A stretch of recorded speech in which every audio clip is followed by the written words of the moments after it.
If you're a technician, this might actually be helpful for you. We had a customer in today, a brand new Kona, and she couldn't get reverse.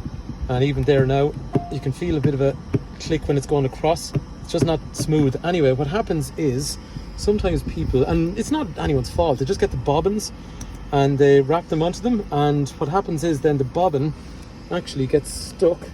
After a while, it keeps getting lifted up, and eventually they actually kind of get stuck up in there. And if you see the way it's already actually, I can just push it up in there. Problem is then I can no longer now get reverse. If I go for reverse right now, you can feel it's almost clicking, and in this case actually most of her bobbin had gone up into it, which meant it literally would not go into reverse because this isn't able to come up as far as it's meant to.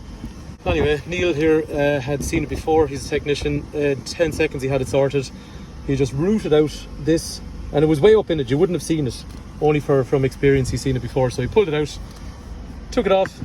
No problem, all sorted. So if you're a technician and you come across this, definitely try that first because it could save you a lot of time trying to figure it out.